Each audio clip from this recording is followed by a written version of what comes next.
Hello, everyone, and welcome. I think we are ready to begin. First of all, welcome everyone to the sixth session of our virtual workshop series 2022. We are so happy to have you here. My name is Andrea Aramayo, and I am the Events and Communications Coordinator at the Inter-American Teacher Education Network. Today's session will be held in English. Before getting started, we would like to inform you that live interpretation will be available in Spanish and Portuguese. Para usar la interpretación en vivo, primero hagan clic en el icono de mundo al inferior de sus pantallas, seleccionen el idioma de su preferencia, hagan clic en silenciar audio original y hagan clic nuevamente en el icono de mundo. Si están conectados desde sus celulares, hagan clic en los 3 puntos que dicen más y seleccionen el idioma de su preferencia. Después seleccionen silenciar audio original y hagan clic en finalizar. I will give a couple more seconds so everyone can start using the interpretation if you need it.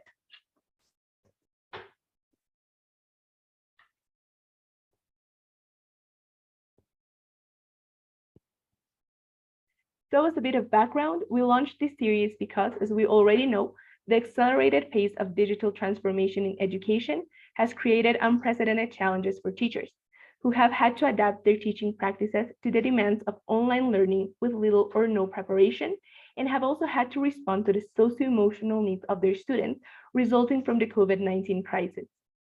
These changes have drastically altered the role of the teacher and the tools they need to teach effectively. With that in mind, our workshops are meant to introduce innovative concepts and provide access to free resources and pedagogical strategies that teachers can easily implement in their classrooms. Now I want to show you a video of ITEN's work and impact.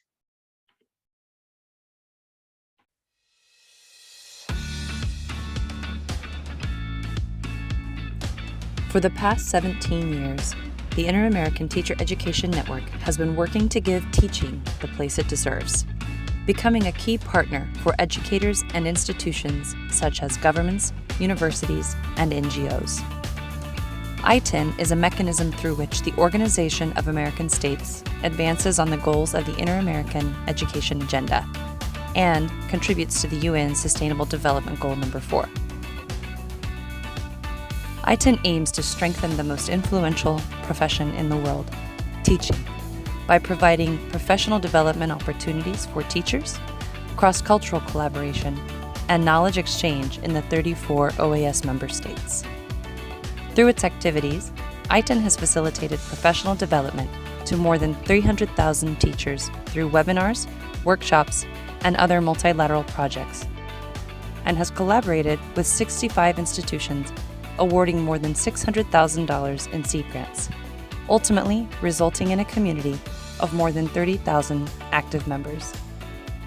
We believe that learning is endless and that well-prepared, well-supported educators are crucial to building a resilient, inclusive, and equitable future for the region, because quality teachers equal quality education.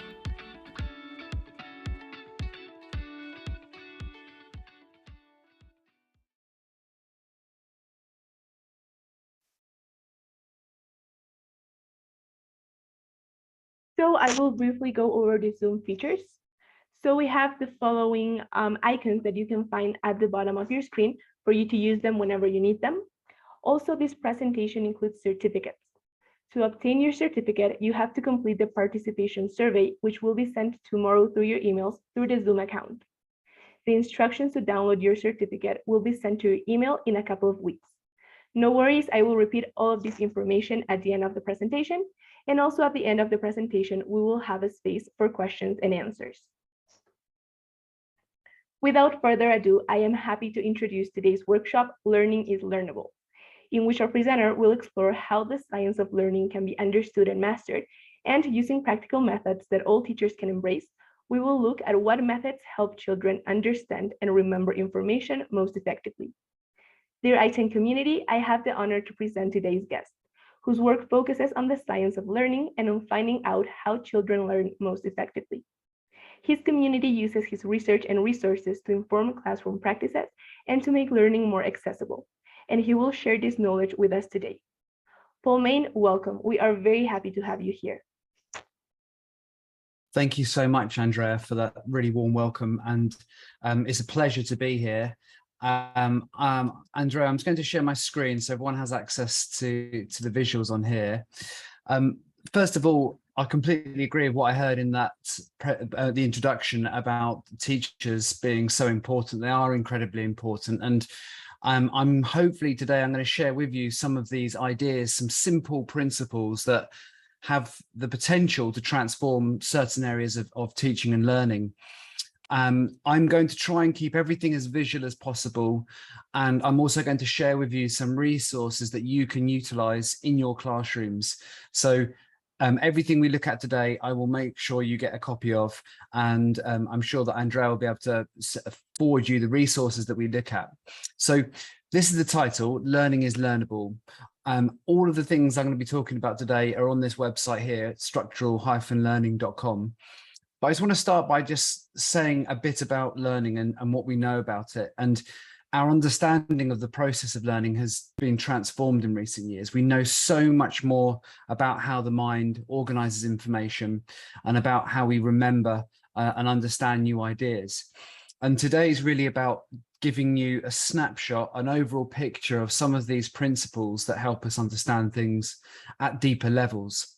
So I want you to think today, this is my request for you all, is to think about today in terms of your mind being a workshop. And that's how I want you to think about your mind and your students' minds. In that workshop, there's things are being connected, things are being organized, there's lots of things being put together. And that's really sort of the where our learning and our knowledge is created. And I'm going to use lots of constructivist language, so words that are associated with construction and building. I just want to give you a little bit of just a very quick theoretical background of what people are talking about at the moment where I live. And I'm just going to zoom in on a couple of big ideas that have come out in recent years.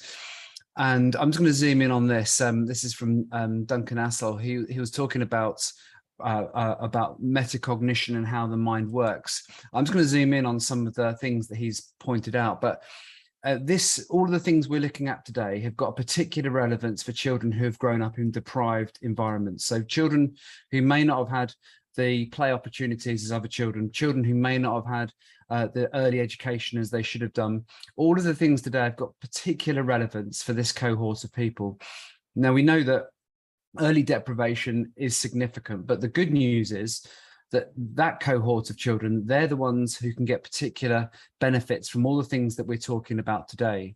So just think about those, and I'm going to frame it around that cohort of children. So when the schools shut, and I'm talking from a UK perspective here, when the schools closed their doors to the majority of students, they were still open and certain children were still going in there. But for the majority of children who didn't get a chance to go to school, everything overnight turned online. So everything that they learned about was delivered through learning platforms, and everything was delivered to them through a screen. And what we did was we asked children after this period, how do you get knowledge? How does learning happen? And if you ask children that, you get quite interesting responses. So a lot of the children, in fact, thought that learning was something that you download. You just get that off the internet. Some people think that it's imparted upon you, it's given to you. This knowledge comes from a greater being and it's imparted upon you. And some people think that you either remember it or you don't. But I'm going to ask you today to just think about everything we're looking at from this perspective, from constructing. So I'm going to try and introduce learning as a construction activity, and you'll see why as the presentation goes on. So it's important to think of it as a construction activity because constructing things is active. It involves putting things together. It's a process by which you have to connect things, and you can't do it passively. Someone can't learn on your behalf.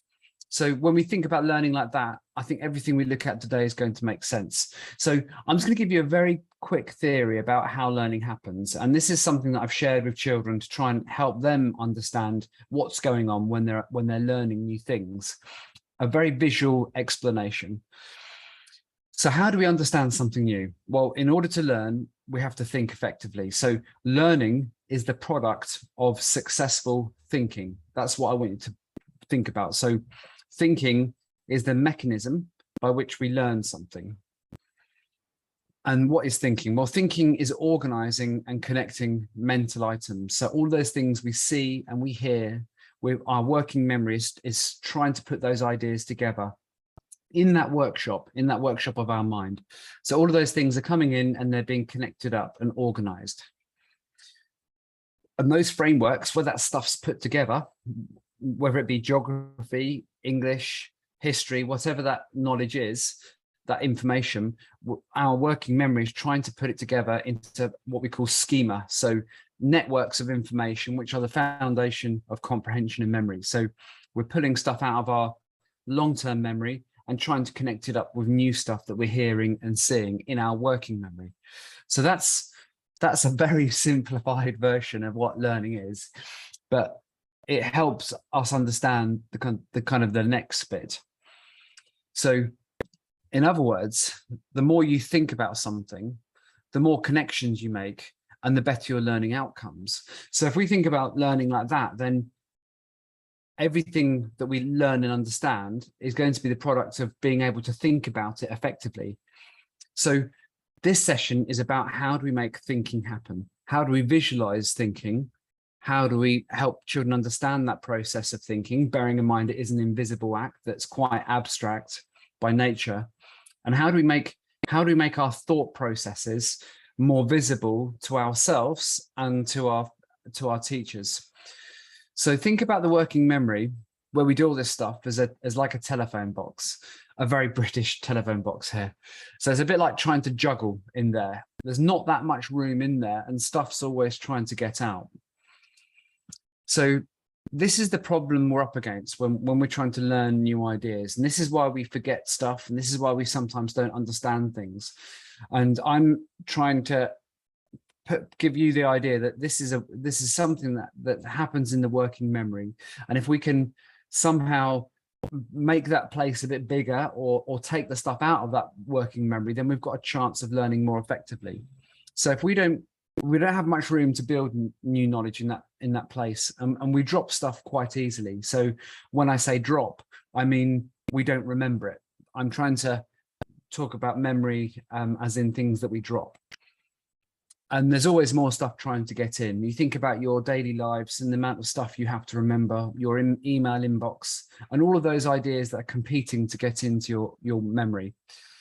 So I've got two things that we're going to look at. Let's try and take the process of thinking outside of our heads. So what I mean by that is, let's not keep it all up here. Let's try and get it out. And I'm going to share with you some tools and some resources that will hopefully help you facilitate that with both yourself and your students. And we're also going to put a greater emphasis on the process of learning. We call this the how of learning. We're very good, especially where I live, at defining the what of our curriculum, the stuff, but how do we get that stuff in our heads? So that's what all of this is about. So this is the first thing I want to talk about. And this is kind of where we start. And this is a theme that we're going to touch upon. Now, bearing in mind, the majority of the audience English will be a second language. And this is going to be an even more difficult thing to engage with. But let me just share this with you. This is something I often do with British teachers. I'm going to ask you, everyone on this call now, to have a look at these two paragraphs and have a read of it and just see if it makes sense. So it's not helping that I'm talking over the top of it, but as I'm talking, just try and read that. Now, I appreciate that it is in a different language, but even people who have English as their native language, they struggle with this, and I'll tell you why. So there's only two paragraphs, and then what I usually do is I ask people who have just read that, and I ask them three questions, three very simple questions. So who's the highest ranking person in the Under 7s project? Which team has the most staff in the Under 7s project? And which people are not involved with the Under 7s project? So it's a very simple, and I'm smiling, it's quite a simple two paragraphs. And people struggle to answer those questions. Those questions are very difficult to answer because of this. Let me just explain this from a working memory point of view. So most of what we read at school, how our learning is delivered is through the written text. And what we're having to do, what our working memories are having to do, is having to decode that text. So we're having to think about the meaning. We might have to be sounding out those words and translating them. And what we're going to have to do is try to figure out the underpinning reasoning behind that. Now, what I should have done is just give you this, a visual representation of that paragraph.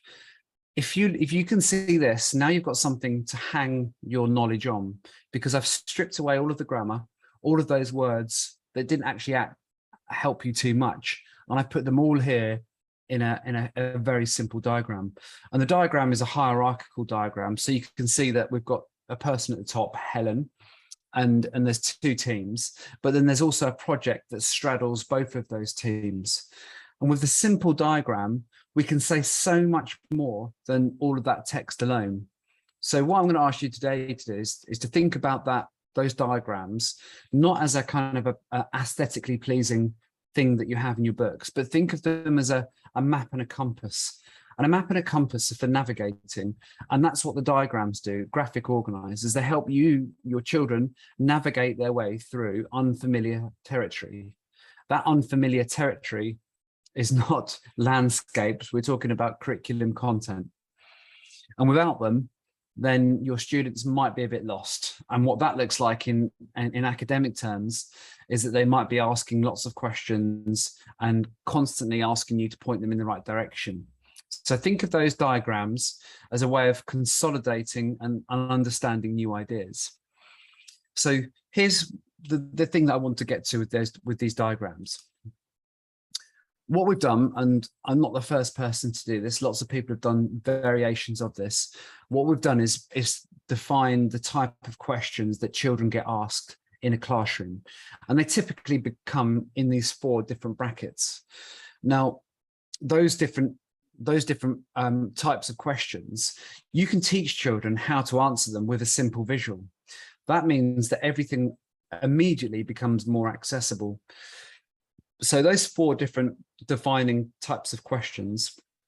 The first one here is about defining something, asking the question, what is it? And what we're doing there is we're asking students to put things into paragraphs, put things together that go together. And when I show you the visuals, it will make sense. The second column is about comparing things. So a Venn diagram is a useful tool for making systematic comparisons. The third column is about sequencing things, chronological sequencing. So asking children what happened. A lot of questions come under that bracket. And then the final column is about cause and effect. So what caused this to happen and what were the effects of that thing?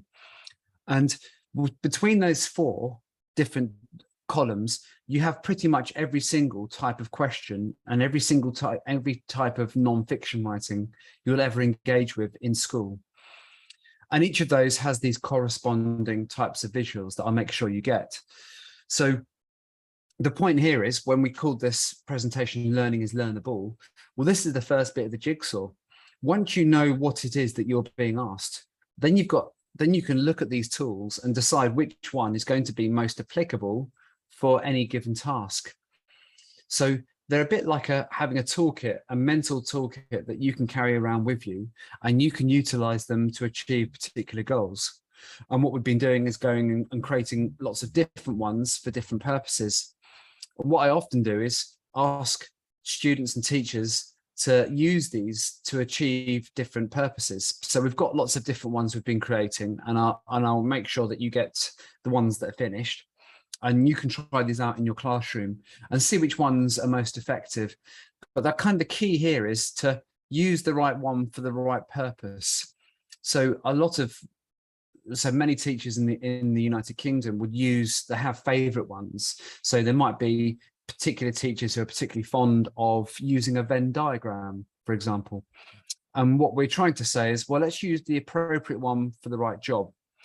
Now, this is an exercise I did last week with some teachers. This is in the UK. And what we did was we took one topic And that was, as you can see here, global warming. So we took global warming as our subject. And what we did was we looked at it through different lenses.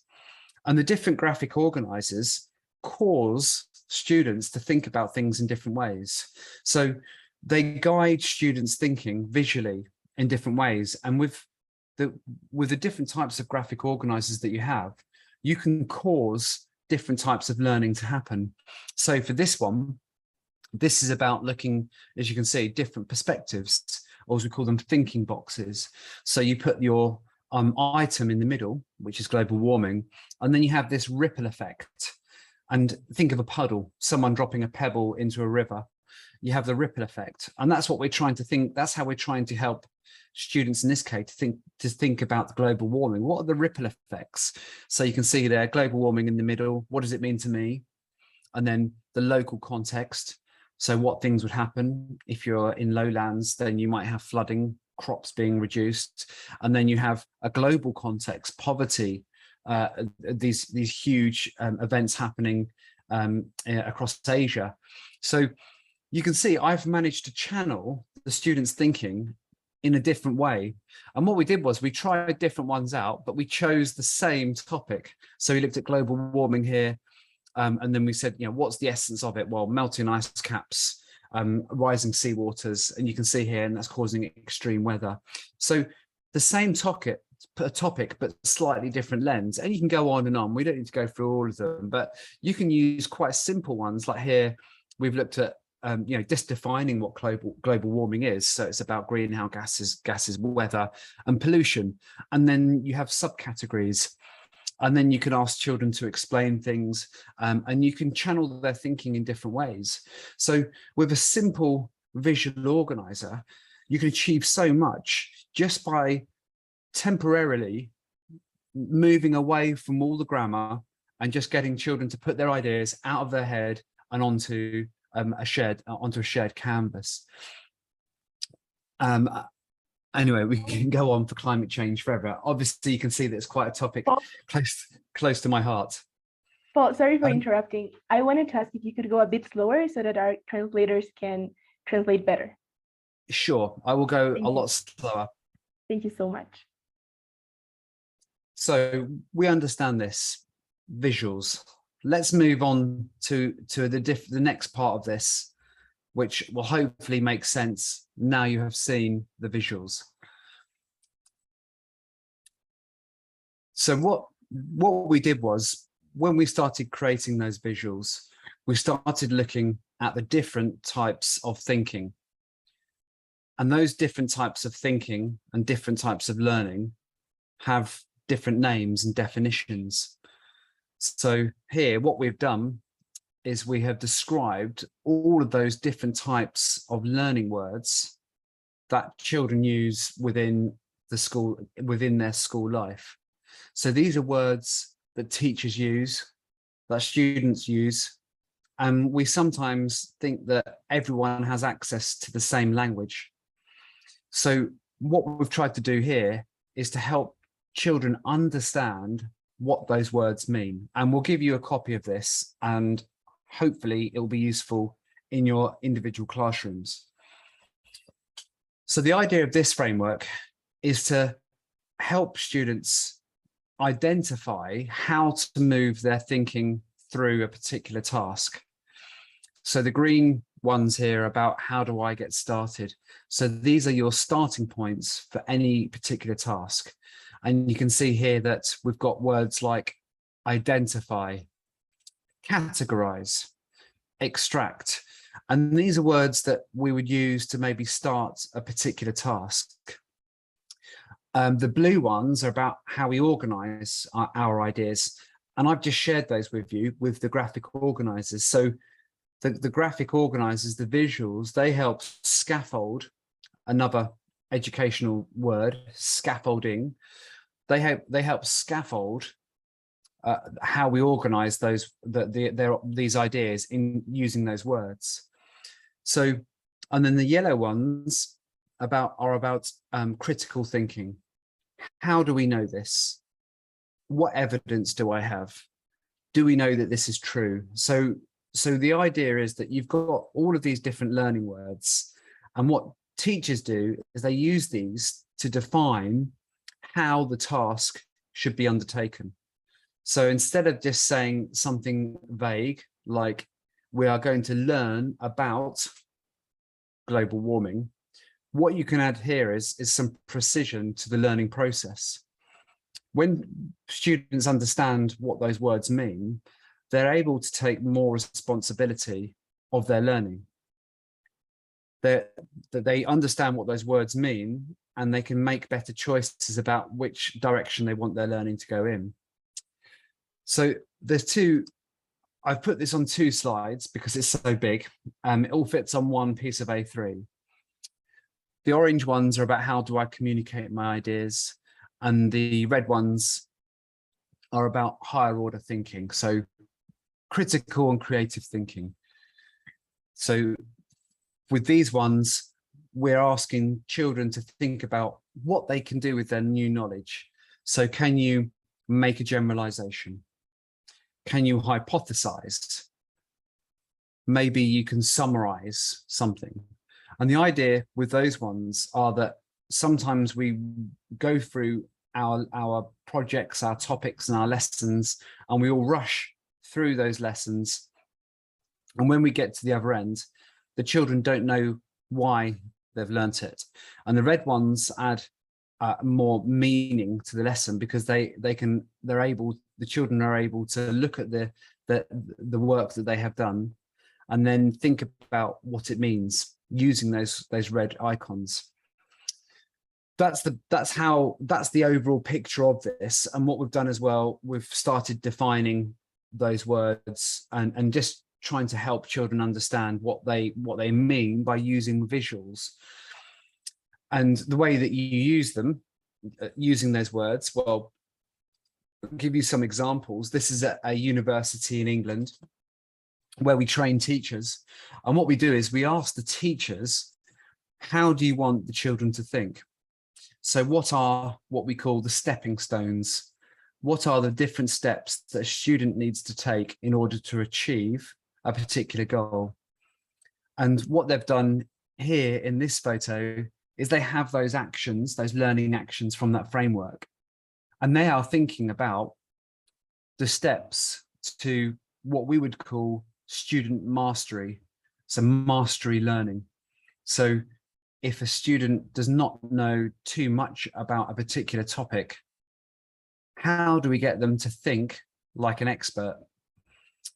And that's not an easy task. We have to think about how we work our way through an unfamiliar body of knowledge. And this is, again, a bit like a map and a compass. It helps you think and plot your way through a body of knowledge.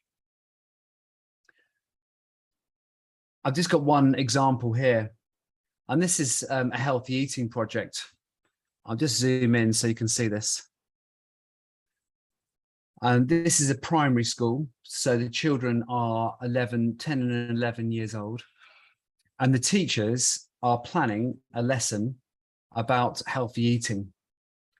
So the rules were the children didn't know too much about healthy eating, and they needed to go through a process where by the end of the project, they were thinking like experts, like nutritionists, like scientists. So the teacher here, she thinks about that process and she says, well, we will start by identifying healthy foods. And then we move on to categorizing those healthy foods. Which ones are fruits? Which ones are vegetables? Which ones are proteins? And then we move up. Well, what happens if we don't have enough protein? What happens if we have too much sugar?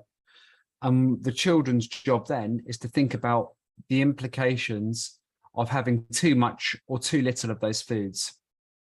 And then they move on to validating and providing facts and figures, research claims.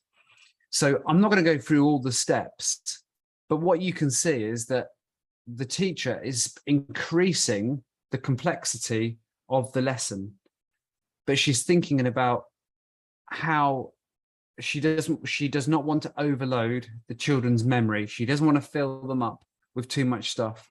She's trying to move them slowly through a body of knowledge, knowing too well that if they have too much, they're going to forget this stuff. So hopefully that example there shows you how you can utilize a framework like this, or Bloom's, or solo taxonomy within the classroom. It's all about chunking things down into bite-sized tasks so that everyone can come with you and no one gets left behind. Now, I thought what I would do is just give you a very brief demonstration of how teachers utilize this. So this is my canvas. We'll call it a canvas. And you can see here, I've got all of the actions here. Now, what I'm going to do is I'm going to model my thought process. So I'm going to think out loud. And I have not rehearsed this. We will see how we go. So I'm planning. This is a hypothetical situation. I am planning a project on the future of transport. I'm thinking about how transport might change. I'm thinking about what's important within transport, and I'm thinking about what people might need. So I've got this big, complex project, and my job is to think about the stepping stones that I take. So what I'm going to do first is I'm going to identify all the different types of travel that I can think of. So I'm going to identify the cleanest ways of traveling. So I might start listing bicycles, trains, mopeds, I don't know, all the different types of transport that I think are clean. And I'd end up with a big list. And then I might thinking about the categories. Well, this particular mode of transport is powered by humans. This particular mode of transport is powered by electricity. This is powered by fossil fuels. And I'd be able to make distinctions. Or I might think about the cost of travel. Well, this is the cheapest. And I'm able to think about the categories for the cost of travel. And then I might want to maybe think about explain those ideas to someone else. And then I might want to provide some examples. So I might think about examples of those types of travel. I'm just doing this now, types of travel. And then what I might do for a final bit is I might summarize the results. So you can see what I've done here. And this is just off the top of my head. But what I've tried to do is think about the steps that a student would need to go through in order to be able to reach a strong conclusion. And that means that I've caused the student to think critically and to think creatively. They've used evidence, they've thought about a process, and they've reached a sound conclusion because I have walked them through a process. I do hope that makes sense. So this is just a new way of thinking about planning lessons. It's a new way of thinking about planning schemes of work or any learning activity. And it's a friendly way to think about how the mind works.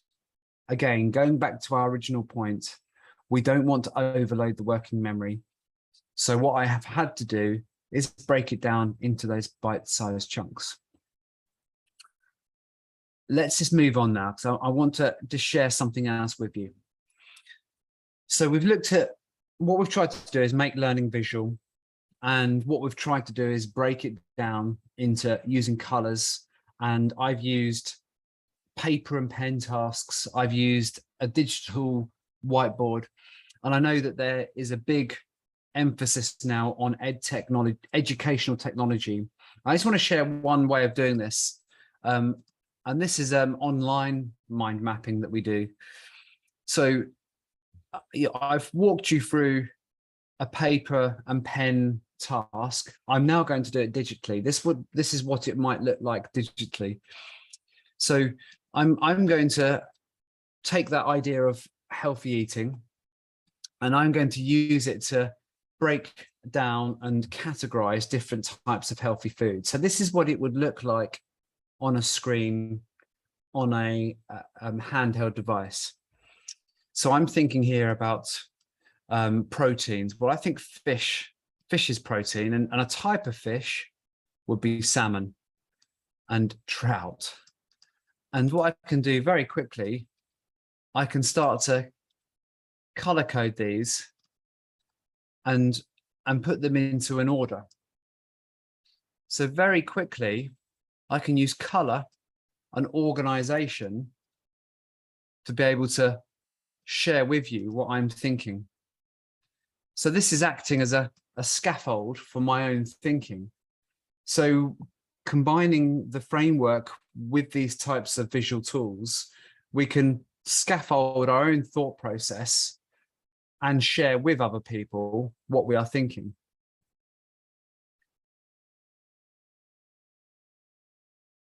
I'm just going to give you one more example on here.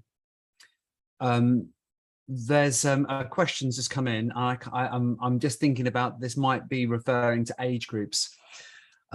If it is about age groups, these are universal principles that are applicable to 4-year-olds all the way through to a 90-year-old. Anyone who's trying to learn and understand and communicate a new idea, these ideas are relevant. So this is a different type of tool that I'm going to use. This is a flow chart, and I'm thinking about what happens if I have a puncture. So I'm riding my bicycle and I have a puncture, and I want to share with how I would do that. So I would start by maybe taking my tire off.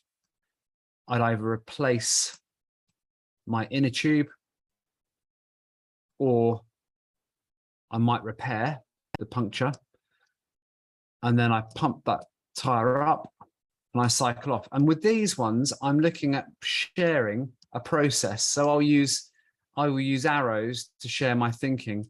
And you can see that very quickly, I can share with you a process and visualize it so someone else can understand. So my point being here is, as I said when I started the presentation, there's different tools for different types of tasks. And I recognize one word there. I think it was thank you.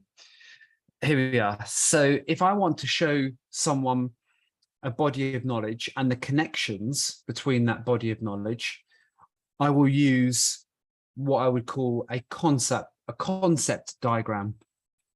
Now, let me just share with you how concept diagrams work, because usually people think they know what they are, but often they are something different. Now, I'm going to use a universal topic here, which is football. And I'm going to explain the connections between different people and different parts of football. So I won't complete it all, but if I want to share with you the connections, all I do is I draw a line between them. And this is what I would explain to your students. And then can you see that I can click on that line? And then I'm going to add a verb. The verb is going to explain the connection. And this one, so you can see here, the coach trains the players. Now, my job is to explain that connection verbally. So with one word, one verb, I'm able to explain the connection. And I can go further with that. You know, the owner employs the coach. So those one words, those single verbs, give students an overarching conceptual understanding of a body of knowledge. And it's so simple. All you have to do is prepare a list of the different things that you have within your curriculum, And then the children make the connections between those concepts, and you end up with lines with the words, the verbs in between those lines. And then that helps children understand the connections. But I'll park that for a moment. So I hope that made sense. Let's just move on to the kind of the last bit of the jigsaw that I wanted to talk about. And this is something that we've been looking at for a while in the UK. We've been trialing this. And I said at the beginning, I wanted you to think about learning as building, mentally building. Well, let's look at learning as physical building. Now, I'm going to share with you a research project that we were engaged with, and we used blocks, these specially designed blocks. But most of you will have Lego blocks, other toy blocks, wooden blocks, or if you don't have blocks, Post-it notes, different types of materials that you can connect. Every country seems to have their own construction play toy. So let me just share this with you.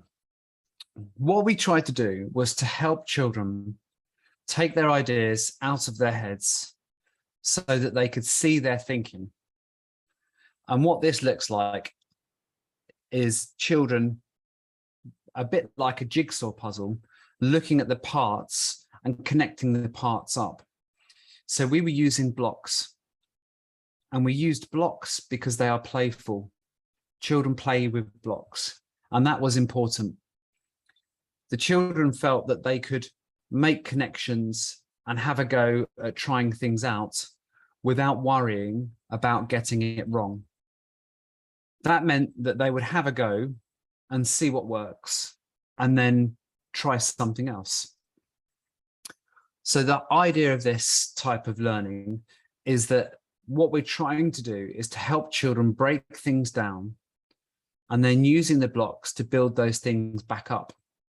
And the blocks have words on or pictures, and the children develop understanding by looking for connections. So these children here are designing a city for the future. And this city has lots of different things in it. And you can see from the bottom of this structure, they think about the first things that they want in their city. So they think about water, gas, electricity, sewage systems. And then they think about the next thing that they need to put in: law and order, services, and then infrastructure. And what they did was they reasoned and thought about the order in which they need to put things in. And what you can't hear are the words that came out of their mouths when they were talking and reasoning. So these sorts of tools, using Post-its, tables with bits of paper on, all those things that you probably have access to, they can be used to stimulate and organize children's thinking in a playful way. So we use it for sentence writing, and we can use it for building conceptual understanding of causal things that happen in the environment. So here, the students are thinking about what happens when there is a tsunami. Now, lots of things happen when there is a tsunami. And what this student's thinking about is the short-term and the long-term effects, and how those effects are connected. And what they are doing is displaying wisdom. They are not just remembering and recalling information. What they are doing is taking ideas and looking at how those ideas are connected, which is the deepest meaning making you can get to. And so this student here is thinking about what causes what, and what are the impacts of those things. And after this, the children are engaged in discussion. They're engaged in exchanging ideas with one another, and they eventually get to a point where they can talk their way through their structure. So the structure, the blocks, act as a prompt. a talking prompt that helps them remember and think about their ideas. And we use it for all sorts of different things, for discussing some of those UN principles about going to school and why education is so important. We use it for planning. So when children are engaged in essay plans, then we put those ideas down. Good question. I'm just going to ask that. We just had a question about, do we give them the words or do we give them the pictures? We often give them a mixture of the two, and what that looks like is a list of those words, and then the students have blanks that they fill in the blanks. So I like a combination of pre-written stuff and then room for students' ideas, because the act of organizing usually helps the students generate new ideas. So that act of organizing, when we went back to this one, you can see here, it's a mixture. And these ones, the ones written, they're the students' ideas. And if you look, it's about 50% of what I have given them and 50% children generated ideas. But the fascinating part is that process of generating ideas comes out of an organization task. I'm just going to give you one example of how we use this type of idea in a classroom environment. So again, I will use the blocks in this case, but you can use the good old post-it note that I have scattered all over my screens here. So this is an imaginary task. And the task here is that students have been asked, the children have been asked to write about a trip to the zoo. So the trip to the zoo happened 2 weeks ago and the children have forgotten a lot of it. And I asked the children, what do you remember from going to the zoo? And they start listing things. We had a sandwich. We saw a lion. We saw some swans and a snake. And the children just list things. And then I get them to sequence those things. So first of all, we saw swans. Then we saw the monkeys. Can you see here? Sequence. You've seen that word before. I'm sharing with you how I want you to think about this. So can you sequence those ideas? Now I want you to think about the conjunctions, connectives, how we join ideas together linguistically. First of all, we saw the swans. After that, we went to the monkey enclosure. Can you see how I am scaffolding the recount process? So instead of asking children just to write down straight from their heads all of these ideas, I'm thinking about the way in which I want them to approach the task, and I'm breaking it down into chunks. And then we could ask them to maybe think about adjectives, describing words, the graceful swan, the funny monkey, the delicious sandwich. So the children are beginning to construct a recount of a trip to the zoo. And we can keep going on and on. Can you add verbs? Can you add adverbs? And you can see where you can go with this. We are treating writing not as a purely sequential task. We're treating writing and talking as a layered activity where children piece together their ideas into a logical order. And we're breaking it down for them so it's manageable for everyone. And what we've been looking at is how you break things down, how you can break down what some children call complex tasks into easy to manage ideas. So breaking down words, breaking down sentences, And what we're finding is that when we approach tasks in this way, then everything becomes more manageable. So what we usually do is ask children to do these activities, and then we explain to children how we did it. So when you're doing these types of activities, when you are making your thinking visible, when you are using post-its, blocks, scraps of paper, washing lines with pegs, what you are doing is you're making your thinking visible. You're adding playfulness to your thinking and learning. And what you are also doing is breaking things down into small steps. That has the effect of reducing your working memory load. You're no longer swamped with stuff in your head. We've broken it down into chunks. Your job as the learner is to talk and explain your thinking to someone else. So whether you're using online diagrams, whether you are using the framework, whether you are using blocks or post-it notes, you talk and you explain your understanding to another person. That other person might be another student, it might be a teacher, but what you are doing is demonstrating your understanding. That means, as the teacher, I now know what you know, and that's what we call formative assessment. That's the ability to be able to understand what you know, so I can help you and scaffold the next part of your learning. So we're coming up to the end now, but let's just sort of frame all of this.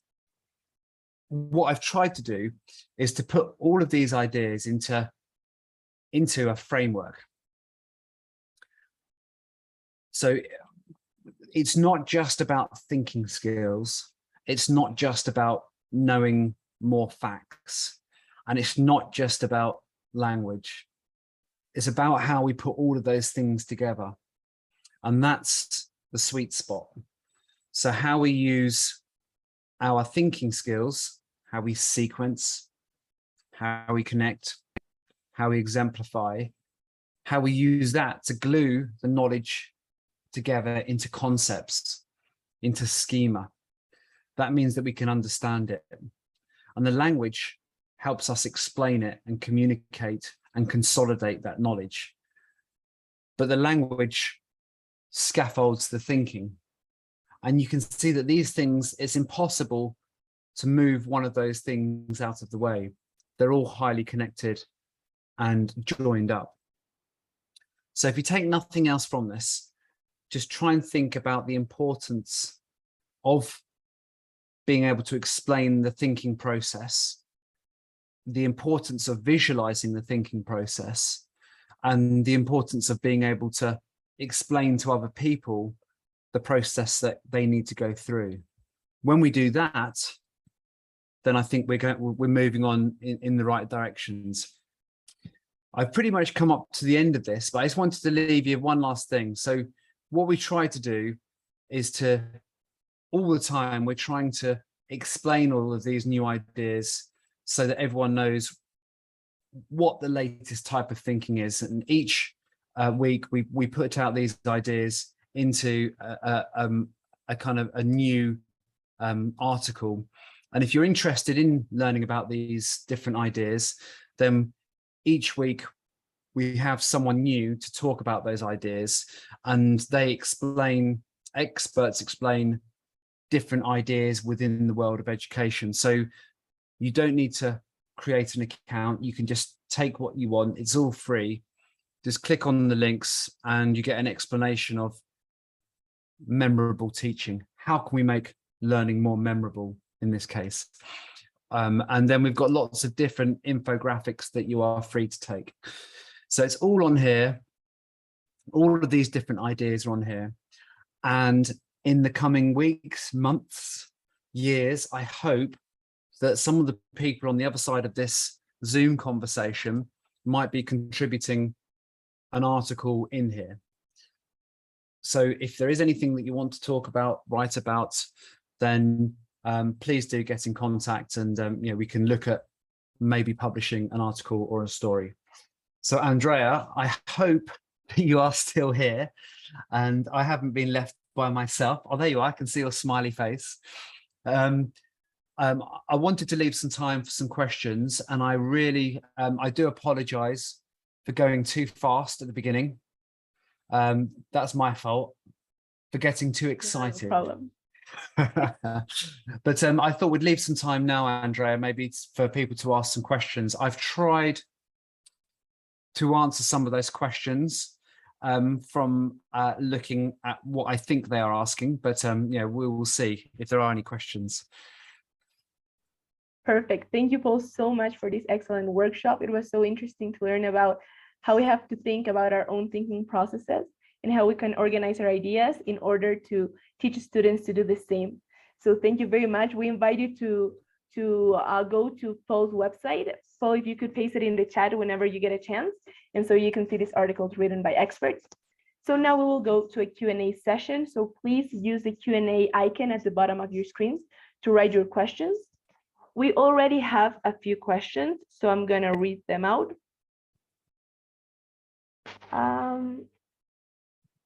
I'll give you a few seconds if you're pasting the web page. Yes. Perfect. There it is. So the first question would be, would you recommend this learning activity design model for high school students between the ages of 18 and 40? Yes. So with all of these activities that we've looked at, I refer to them as universal principles of how the mind works.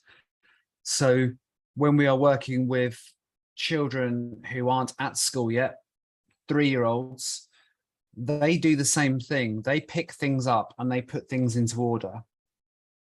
And it's the same as what we've been doing here, but with older students in high school, we can really start to utilize their understanding of mind maps and online tools to be able to do this, and to use those opportunities to as a formative assessment exercise, as a pre-writing exercise, so planning essays, or as almost as a an exercise to consolidate knowledge. So for high school, definitely there's lots of different ways to use them. And Andrea, I will be providing you with the tools that we've been using, so people can have a go at using these. In fact, why don't I just drop them into the chat function, so you have them now. There you are. I've just put some graphical. There you go. Graphic organizers are there for you all to take. Thank you so much. And also, for all of the audience, we're going to be putting this in our virtual community. So you will also get the link for the virtual community in your emails tomorrow alongside the survey. Another question would be, in that methodology that you showed us, are the students provided with the words, or is it a mixture of both? It's a mixture of both, and it depends on the level of the student. So sometimes for those of you who might be working with students with extra support needs, so children with learning disabilities, you might want to pre-prepare all of those materials. So the children's job is to do the higher order thinking. So they're not thinking about the spelling. They are not thinking about the correct grammar. They're just going straight into the deep thinking, the organizing, and putting things into order. So it all depends on the type of learner. But as I said in the presentation, I like doing a mixture of the two, because I'm certain that when children organize things, it throws up opportunities to develop their own ideas, and then we can build on those new ideas and integrate those ideas into their work. Perfect, Paul. Thank you very much. I think those are the questions we have for the moment. If anyone wants to make another question in the chat or in the Q&A section. And about the resources, they're saying it doesn't appear in the chat. I think it was the chat for hosts and panelists. that you had open and not the chat. Yeah, it happened to me too lots of times. Okay. Oh, okay. So if I put them into the Q&A, if I put them into the Q&A ones, will everyone be able to see them there? Yeah, also in the chat, you have to select it probably says hosts and panelists, and then you put everyone, and it's gonna appear for everyone. Okay. Yeah. There we go. Virtual meetings always There we happen. go. There it is. Everyone can download them there. So if anyone has another question they would like to ask, you can also ask in Spanish, and I'm gonna translate it. Andrea, I am putting in lots of different goodies, lots of different free things in there now. So the chat function will be full up with different materials that I hope will be useful to everyone, although they are in English. I do apologize. Okay. That's fine. We also have some resources in Spanish in our virtual community, so that's fine.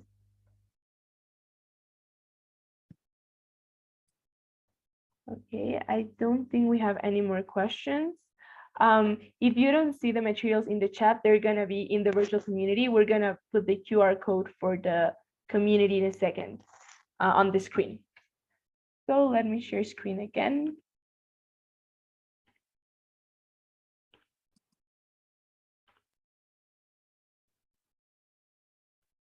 Okay. So first of all, we want to invite you to join I-10 through the following networks, especially, as I was saying, our virtual community, in which you will be part of a network of more than 30,000 teachers from the America and also from abroad. Our community is a sort of Facebook for teachers, in which you can share and also you can find information. And it is also our main channel of communications, where you will find information of I-10's upcoming workshops and activities, as well as free resources and opportunities that are offered by our institutional partners. So I'm going to give a few seconds so that everyone can scan the QRs, and I'm going to also send the links in the chat in a second.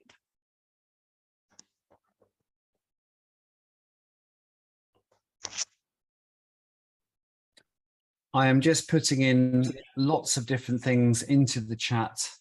Hopefully, some of those will be useful. Yeah, no, I bet they're going to be useful. And I hope the way that we use them is print them out and then put them in your staff room. Or if you have someone to translate them, we can maybe look at that, Andrea, about translating them with your colleagues. Yes, that's a good option. We're going to talk about translating them so that they can be available also in Spanish and Portuguese. Thank you. Then, as I was also mentioning before, we have a group within our virtual community in which you can find all of these resources. So when you join the group, you're going to find different tabs for the different workshops we've had. And you can find all of the resources there, the recordings, the presentations, and all of the additional resources. So also, I'm giving a few seconds for you to scan the QR codes.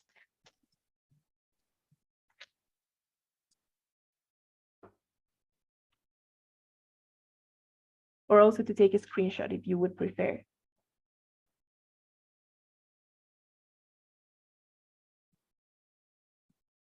And to obtain your participation certificates, please scan these QR codes. But if you don't get the chance to scan them now, no worries, because we're going to be sending them tomorrow on a link through the Zoom account. So you're going to get an email from the Zoom account with the link of the surveys.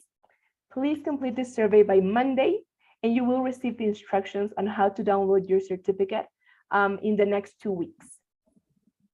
So also, if you want to scan or take a screenshot, I'm going to leave this slide here for a few seconds.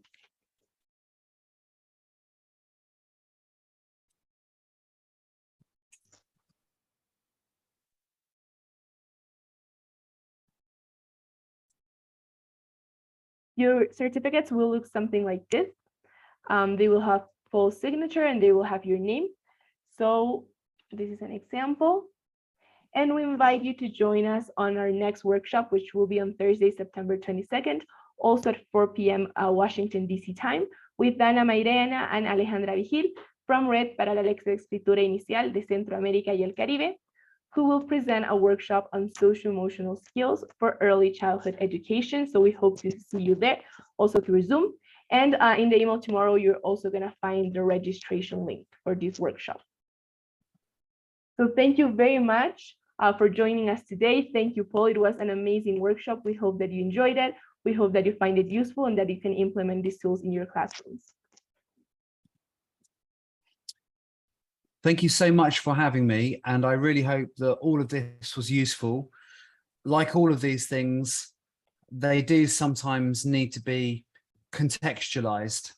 They need to be changed for your circumstance, for your children. But from all of the things I spoke about today, I think if we all focus on the universal principles of making learning visible, make learning sociable, so talk about these things and explain the process of learning, I don't think we go too far wrong. I think we're on a good path there. So I will definitely stay in touch, and I will make sure that Andrea gets all of the resources, and then everyone can have access to those as soon as they can. Thank you, Paul, so much. We're going to make sure that everyone has access to the resources.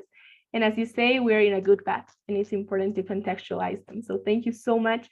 We hope you have a great day, and we hope to see you in our next workshop.